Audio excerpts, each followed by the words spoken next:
뭐냐? 오순절의 시작이에요. 네. 그래서 모세 때 구약에 보면은 하나님 말씀 십계명을 하나님 말씀을 어디다가 하나님이 박았죠? 돌에 박았어요.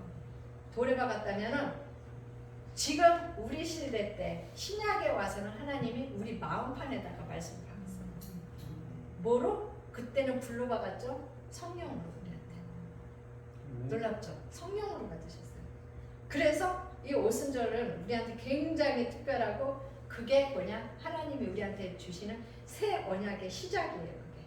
그래서 우리가 하나님을 우리 안에 모시잖아요. 네, 우리 그 남편 목사님이 너무 잘해줘갖고 왜 이렇게 나한테 잘해요? 그랬더니 마누라라서 잘하나? 이렇게 생각을 했거든요. 근데 답에 있는데 제가 그 답을 딱 듣고 완전히 감동을 했어요. 그게 뭐냐? 아니 내 와이프라 너가 내 와이프라 잘하는 게 아니야. 네 속에 예수님한테 하는 거야. 네네, 네, 감사해요. 네 속에 예수님한테 하는 거야. 나도 목사님 속에 예수님한테 하는 거야. 그 사람이 어쩔 땐 괴롭혀요. 그죠? 그렇지만 괴롭히니까 난 너랑 끝이야가 아니라 내가 하는 거는 내와의 관계는 그 사람의 껍데기가 아니라 그 속에 계신 그분. 그거는 정금을 지나와야만 가능해요. 왜냐하면 정금만이 할 수 있는 거예요. 네. 내가 정금이 돼야 되는 거예요. 그래서 그 때가 있어요. 불을 지나가는 때. 그리고 그것을 페이지 2에서 받을 때 하나님이 준비해 두신.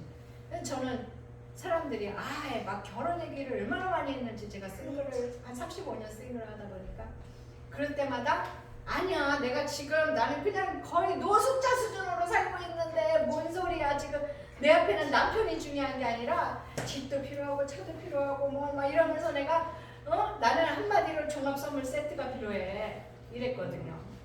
그냥 버릇처럼 한 말이 하나님이 남편을 주셨는데 남편 안에 그 종합 선물 세트가 다 들어있는 거예요. 네, 그러니까 나는 한 번도 생각해보지 않아요. 잘 들어요. 그래 많은 사람들이 머리로는 이해해요. 그래갖고 난 저 형제랑 결혼할 거야. 저 형제는 교회에서 찬양 봉사도 열심히 하고 거기에 또 속으면 안 돼요. 왜냐?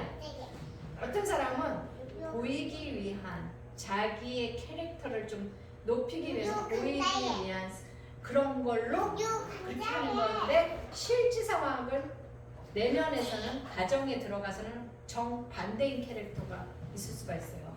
그러면은 그런 걸 속고 결혼했다? 그러면 그 사람은 동역자랑 결혼한 게 아니라 기도 제목하고 결혼하는 거예요. 결혼하는 순간 기도 제목은 날로 늘어나요. 네. 그건 힘든 거예요. 그래서 우리가 항상 하늘의 지혜를 구하고 왜냐? 내 일방적인 내 의견만 무지무지 하나님한테 들여대는 거예요. 나의 고집이죠. 내가 싫어도 하나님의 뜻이 뭔지 하나님의 스타일, 하나님의 그걸 들으려고 애써야 되는 거예요. 그건 그냥 안 들려요. 하루아침에 안 들려요. 관계라는 건 시간을 요구해요. 시간이 오래 걸려요. 네. 그래서 그 사람과 나와의 관계가 오래 갈수록 그냥 묵은지처럼 그냥 그 관계가 돼야 되는 거예요. 왜냐? 그때 되면 우리 모두 주님이 우리를 구출하러 오시는 때가 있어요. 그죠? 그때 들어야 돼 하면 늦은 거예요. 그래서 똑같은 주님의 신부인데 어떤 주님의 신부한테는 하나님 난 도대체 네가 누군지 모르겠다. 나로부터 떠나라. 그게 뭐예요? 왜 모르겠다 그러지? 주님을 위해서 똑같이 헌신하고 똑같이 예배드리고 똑같이 할 것 다 했는데 관계. 네. 그래서 기독교는 종교라고 표현을 안 해요. 기독교가 어떻게 아버지와 자식과의 관계가 종교입니까? 그거는 뭐냐? relationship, 관계. 친밀한 가족 관계. 파파, 아빠, 내 아빠는 네, 완전 다른 거예요. 그 어떤 종교도 그런 친밀한 관계로 나갈 수가 없어요. 그리고 유튜브에서 보셨나 모르겠어요. 아이가 만들어질 때는 남자, 여자, 정자와 난자가 합쳐지는데 그런다고 아이가 나오는 게 아니에요. 그 안에 빛이 들어가요. 에너지, 생명. 그게 떠나면 죽는 거예요. 우리는. 그러면 그게 정자, 남자보다 더 중요하다는 거죠. 그게 누가 준 거예요? 파파, 아빠가 주신 거예요.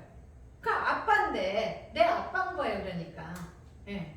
자, 그러면은 오늘 이제 아주 특별한 날이에요.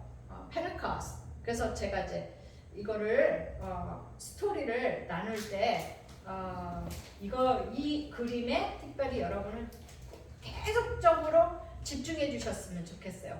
다른 생각하지 마시고 1천에 한 가지 퀴즈를 드릴게요.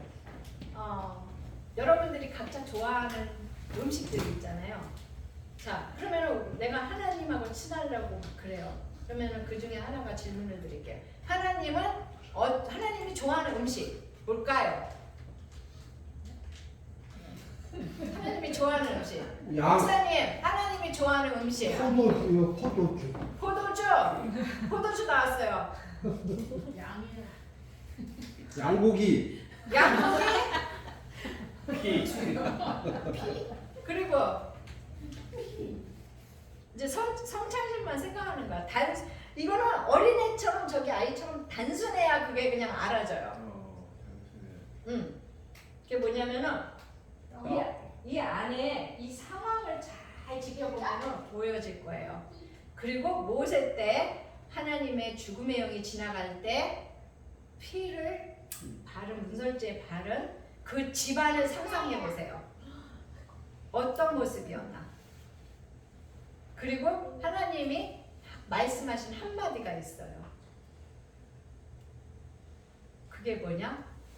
그 향기를 흥미했다고 그랬어요. 이렇게 맡았다고. 그 너무 좋았더라. 그러니까 뭐냐? 뭘 잡았어요 지금? 하나님은 바비큐를 좋아하시나 봐요. 바비큐.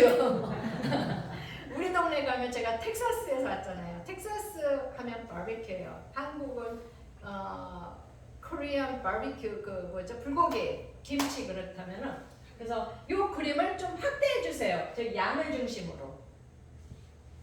그래서 양의 눈을 좀 맞춰 주세요. 확대해 주세요. 양의 눈을 최대한 확대해 주셔서 양의 눈을 잘 보세요. 금방 태어난 양이에요. 금방. 여러분 어릴 때 강아지 길러보신 적 있죠? 강아지든지 뭐 동물들.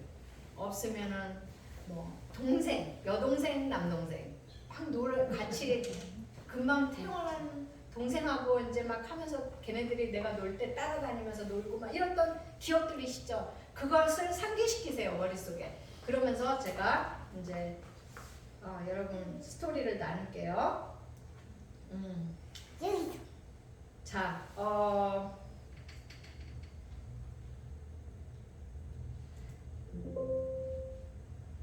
6월절은 Passover라고 그래요. 지나가다 말 그대로 위험이나 재앙이 집을 공격하지 않고 그냥 뛰어 넘어가다 그러거든요. 그래서 아주 먼 옛날에 그 아주 먼 옛날에 그리고 요걸 좀 놔뒀다가 한 몇 분 있다가 양쪽 아이 있는 것도 좀 이렇게 해주시고 먼 옛날에 그러니까 그 먼 옛날이가 언제냐면은 기원전 13세기경에 이스라엘 민족이 이집트에서 노예로 고통받던 시절에 그때 이야기를 지금 하려고 그래요. 그래서 그날은 재앙의 밤이었어요. 이스라엘을 해방시키기 위해서 이집트에 큰 재앙이 있어요. 저를 보지 말고 그림을 봐주세요. 네, 큰 재앙이 있어요. 그 재앙은 모든 태어난 것들에 대해서 죽이는 그런 끔찍한 밤이었어요. 이스라엘 사람들은 하나님의 지시대로 어린 양의 피를 자기 집 대문 틀에 발라두었어요. 예. 그래서 그 죽음의 천사가 돌아다니다가 대문에 피가 발라진 걸 보면 그 안에서 사람들을 해치지 않고 그냥 지나가요. 네, 그걸 Passover, 6월절이죠. 이런 사건 덕분에 이스라엘 민족은 아무런 피해 없이 이집트를 탈출해 자유를 얻었어요.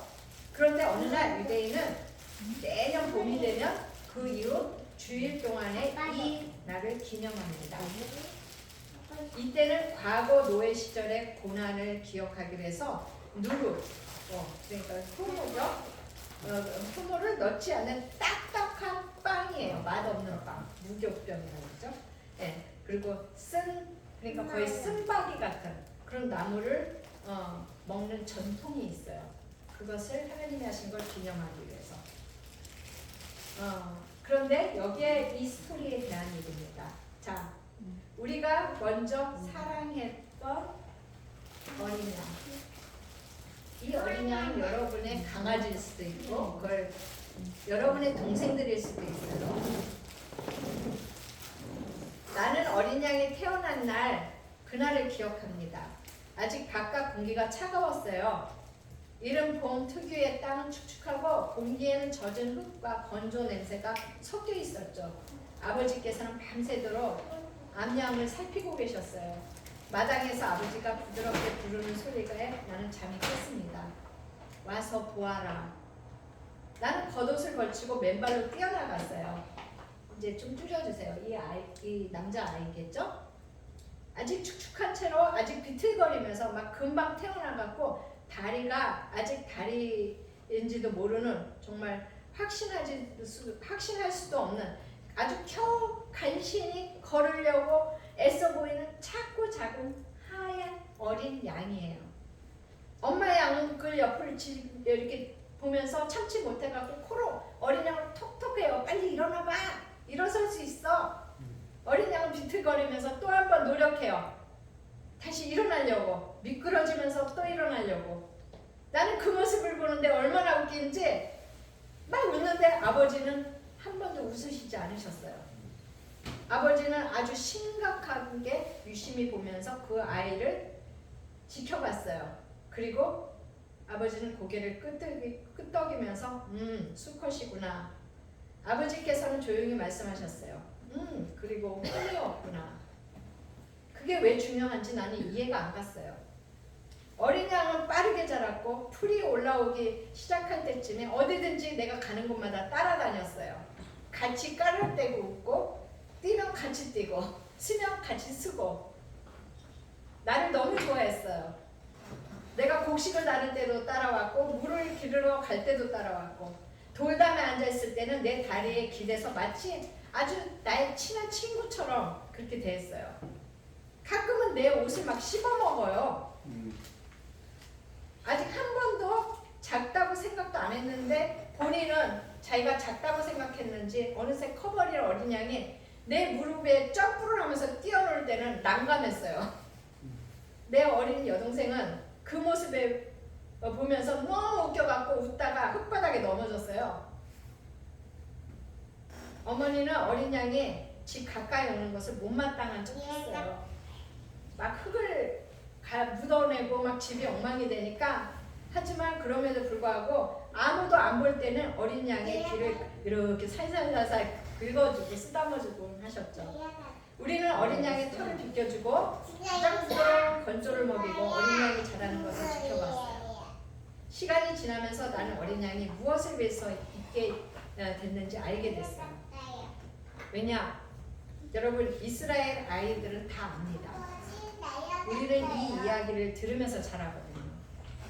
이집트, 재앙, 죽음의 밤, 그리고 어린 양.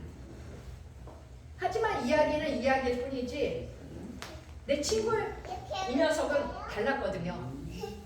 왜냐하면 이 녀석은 나를 따랐고 내가 부르면 고개를 들었고 나를 신뢰하고 믿고 있었어요. 그리고 우린 가족이에요. 내 가슴 깊은 곳에서 조용한 생각 하나가 자라기 시작했어요. 이 어린 양은 우리 때문에 죽게 될 것입니다. 해가 낮게 기울였을 때 아버지께서 나를 부르셨어요. 어린 양을 데려옵니다. 내 손은 밧줄을 잡고 있었지만 어딘가 낯설게 느껴졌어요. 그럼에도 불구하고 이 녀석은 기꺼이 나를 따라왔습니다. 늘 그랬고 우리는 집 밖에서 어린 양을 잡는 곳으로 천천히 걸어갔어요. 아버지께서는 칼을 갈았어요. 숫돌과 칼날이 부닥치는 소리에 내 속이 뒤틀렸어요. 무언가 말하고 싶었어요. 아버지, 제발 이 어린 양은 안 돼요! 하고 외치고 싶었어요. 하지만 우리 둘 다 알고 있었어요. 바로 이 녀석이라는 거. 완전하고 흠이 없는 율법이 나는 그. 아버지께서 내 어깨에 손을 얹으셨어요. 우리가 왜 이것을 하는지 아느냐? 나는 고개를 끄덕였습니다. 하지만 사실은 잘 몰라요. 아버지께서 내가 이 녀석을 안도록 했습니다. 녀석의 털은 따뜻했고 내 팔에 안겨서 빠르게 뛰는 심장이 느껴졌어요. 어린 양은 나를 신뢰하고 믿었어요. 왜냐하면 나는 이 녀석을 먹이고 함께 놀아주고 지켜줬거든요. 그리고 이제는 내가 칼을 들고 이 녀석을 붙잡고 있었어요. 칼이 움직였을 때 어린 양은 잠시 몸부림쳤어요. 그리고 조용해졌어요. 너무나도 조용하게. 나는 어린 양의 눈을 더 이상 볼 수 없어 땅을 바라만 봤어요. 무언가 무거운 것이 가슴에 내려앉았어요. 단순한 슬픔이 아니었어요. 더 깊은, 어쩌면 이해하기에 가까운 어떤 내 죄에는 무게가 있습니다. 그리고 아무 죄 없는 존재가 그것을 짊어졌어요. 그날 밤 우리는 어린 양을 구워먹었어요. 그 냄새가 집안 안을 가득 채웠어요. 엄마는 쓴나물을 준비했고 식탁을 차렸어요. 여동생은 아무것도 모른 채 질문했어요. 우리는 우리가 키운 어린 양을 먹었어요. 아무도 농담하지 않았어요. 아무도 장난치지 않았어요. 이 6월절은 결코 가벼운 식사가 아니었어요. 고기를 한 입 베어 물었을 때 나는 내 손에 닿았던 부드러운 털을 떠올랐어요. 들판에서 나를 따라오던 모습이 떠올랐어요. 나를 믿어주고 신뢰했던 그 눈빛이 떠올랐어요. 목에 걸린 것처럼 살펴지지 않았어요. 그리고 그 순간 이집트의 이야기가 너무나도 현실이 됐어요. 구원에는 대가가 있습니다. 죄의 무게에도 대가가 있습니다. 언제나. 그 후에 어머니는 녀석의 털로 실을 짰고 겉옷을 만들어 주셨습니다. 차가운 바람이 불 때 나는 그것을 입었습니다. 그것을 어깨에 둘 때마다 나는 녀석이 떠올랐어요. 죄책감이 아니라 무게로, 이해로. 어린 양은 아무 잘못 없습니다. 그럼에도 우리를 위해서 녀석이 죽었어요. 나는 아버지께 말한 적은 없지만 사실 그 녀석에게 내가 이름을 지어줬거든요. 그 어린 양이 무엇을 위한 존재인지 깨달은 후로는 더 이상 소리내서 그 이름을 부르지 않았지만 나는 그 어린 양에게 이름을 지어줬어요. 아이들은 언제나 그렇게 합니다. 그리고 나는 가끔 생각합니다. 어쩌면 그것이 이유였는지 모릅니다. 어린 양을 지켜보고 먹이고 그가 나를 따라다니고 그 얼굴을 알고 나면 무엇을 깨닫게 됩니다. 죄는 결코 작지 않습니다. 용서는 결코 저렴하지 않습니다. 그리고 그 속에는 언제나 생명이 요구됩니다. 세월이 흐른 뒤 내가 장성했을 때 나는 나사렛에서 온 한 사람에 대해서 처음 얘기 들었어요. 어떤 이는 그를 선지자라 했고 어떤 이는 메시아라 했으며 어떤 이는 위험한 자라고 했어요. 그러던 어느 날 요한이라는 사람이 그를 가리키며 말했습니다. 보라, 세상 죄를 지고 가는 하나님의 어린 양이다. 그 말이 내 안에 깊이 떨어졌습니다. 어린 양? 한마디가 아니라 그 어린 양? 그 순간 나는 깨달았습니다. 우리가 키워왔던 모든 어린 양들, 내가 지켜왔던 모든 유월절들, 제단 위에 올려졌던 모든 무고한 생명들, 모든 것이 한 곳을 가리키고 있었습니다. 앞을 향해, 그분을 향해. 우리는 어린 양을 키웠지만 하나님은 자신의 어린 양을 가르치셨습니다. 그리고 때가 되었을 때 그분은 자신의 어린 양을 향해 칼을 멈추지 않았습니다. 천사가 손을 막지도 않았고 덤불 속에서 대신할 것도 나타나지 않았습니다. 하나님의 어린 양은 도살장으로 끌려갔습니다. 잠잠히, 완전하게, 흠없이. 이번에는 그 피가 한 집을 위한 것이 아니라 세상을 위한 것이었습니다. 지금도 나는 생각합니다. 그분의 어머니는 그가 어릴 때 안아주었을까? 그도 다른 아이들처럼 흙에서 뛰어놀았을까? 웃었을까? 그가 그의 머리에 묻은 먼지를 털어주었을까? 누군가가? 사람들은 알고 있었을까? 그가 무엇을 위해 태어났는지. 나는 어린 양을 한 번 키워본 적이 있었습니다. 그래서 이것만은요, 어린 양을 키우고 그 얼굴을 알고 그가 나를 믿을 때 그 희생은 전혀 다르게 다가옵니다. 그리고 그 순간이 오면 그들은 그 칼을 이해하지 못합니다. 아마 그래서 하나님께서 우리 가운데 오셔서 사셨는지 모릅니다. 우리가 그 대가를 이해하도록. 우리의 어린 양은 한 가정을 위해서 죽으셨습니다. 한 밤을 위해, 기억을 위해. 그러나 하나님의 어린 양은 세상을 위해 죽으셨습니다. 단 한 번, 영원히. 그분은 십자가를, 대가를 알고 계셨습니다. 어쩌면 그래서 2월절 어린 양은 집안에서 키워졌는지 모릅니다. 하나님의 어린 양이라는 말을 들을 때 그 의미를 분명히 우리가 이해하기 바랍니다. 왜냐하면 어린 양을 키워본 사람은 그 대가를 알기 때문입니다. 기도하시겠습니다. 사랑하는 하나님, 예수님, 저는 죄인임을 고백합니다. 저희 죄를 용서해 주시고 제 마음을 깨끗게 해주세요. 예수님께서 저를 위해 십자가에 죽으시고 다시 한번 살아나신 것을 믿습니다. 이제 제 마음을 위해 예수님을 나의 구주로 영접합니다. 제 삶의 주인이 되어주세요.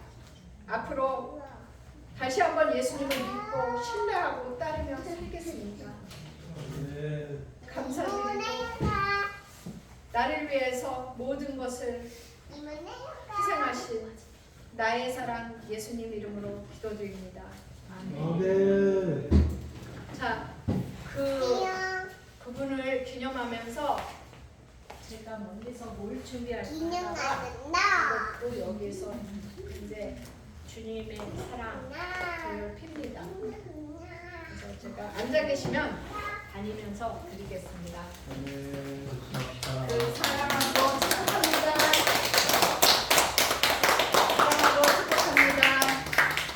사랑하고 축복합니다. 사랑하고 축복합니다. 사랑하고 축복합니다. 사랑하고 축복합니다. 사랑하고 축복합니다. 사랑하고 축복합니다. 네.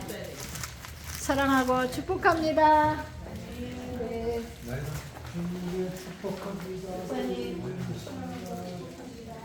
자, 혹시 땅콩이나 알몬드 알러지 있으신 분은 드시지 마시고 사탕. 그리고 열어보시면은 커피가 있어요. 우리 동네 커피. 멀리서 온 동네 커피예요. 어스텐 커피. 그리고 기름이 있어요. 그거는 예루살렘에서 왔어요. 네. 예루살렘. 예. 우와.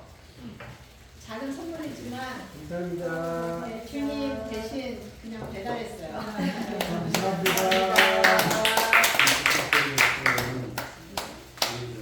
저기 환자들이 좀 있는데 네네.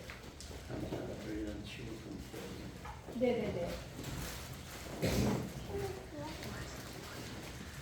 여러분 믿음은 보이지 않는 거 바라보는 것의 실상이란 말이 아까 얘기했던 우리는 1페이지에 있지만 하나님이 우리를 위해서 2페이지에서 어떻게 해요? 완성되고 치유되고 선물을 주셨어요. 우리가 회복되고 잘 되는 선물을 주셨어요. 아까도 다시 얘기했지만 그것을 우리가 옮겨질 때는 뭐로 가요? 관계. 그 관계는 믿고 신뢰하는 거예요. 네, 이 아이처럼 믿고 이 어린 양처럼 믿고 이 어린 양이 지금 그분이 어디 계세요? 여기 계세요. 우리 남편 목사님 얘기했지만 여러분 안에 계신 예수님이에요. 그분이 구경만 하시지 않으세요. 네, 그분이 우리를 너무 사랑하세요. 그분이 치유하시는 걸 여러분은 아셔야 돼요. 준비해 놓으신 거 아셔야 돼요. 바다 속에 들어가니까 다 있더라고요. 똑같아요. 믿음이 똑같아요. 천국 가는 것도 그렇게 가는 거예요. 그래서 천국 갈 때 주님 만날 때도 그렇게 가는 거예요. 그렇지 않으면 그게 없으면 모른다고 그래요. 난 네가 누군지 모르겠다고 얘기해요. 네. 그래서 여러분 그분이 여기 계시는 아까 스토리에 그분의 심장 소리라고 그랬죠? 손을 대보세요, 여러분. 여러분의 심장 소리. 저는 의사도 아니에요. 하나님만이 의사시고 하나님만이 고치시고 하나님은 호흡이세요. 아까 우리 찬양 중에 하나님의 호흡에 대해 나왔어요. 그래서 믿는 거는 보이지 않는 것의 실제 상황이고 하나님의 호흡을 코로 들이쉬고 그 들이쉬는 순간 이게 얼른 들어가요. 폐로 들어가서 그게 다시 입술로 우리가 나와요. 그것을 잠깐 연습할 거예요. 왜냐? 우리가 이걸로는 되는데 우리 영과 혼은 이해를 못해요. 그래서 우리가 그것을 이해를 시켜야 될 필요가 있어요. 그래서 잠깐 우리가 손에 대고 여러분의 심장이 뛰는 것이 느껴지십니까? 어린 양이 심장 뛰듯이 느껴지시죠? 그런 눈을 감고 심장 속에 주님이 계세요. 여러분을 사랑하시는 주님이 함께 계십니다. 그분이 후 하고 여러분의 코에다가 바람을 붓습니다. 들이마시세요. 천천히 내릴 때 그 호흡은 치유의 호흡입니다. 천천히 후 내리시고 다시 한번 코로 들이마시세요. 주님의 치유의 호흡입니다.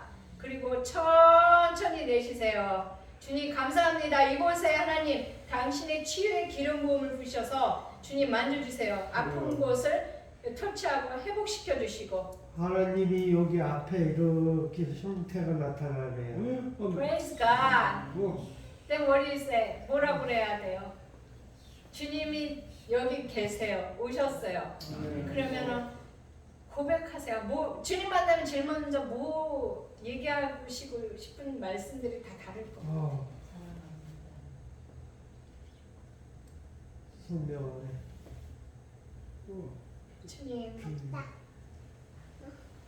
주님이시군요. 주님 사랑합니다. 주님 이곳까지 사랑해 주시고 많이 부족합니다. 주님 사랑합니다. 주님밖에 없습니다. 나의 모든 사랑은 주님의 것입니다. 주님이 받으시옵소서.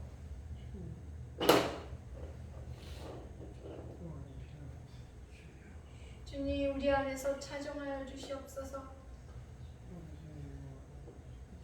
주님이 편하시는 가장 편하시는 자세로 환경으로 하나님 깨끗게 하사 완전케 해주시옵소서. 주의 하나님 감사드렸고 예수와 이름으로 기도합니다. 아멘. 주님께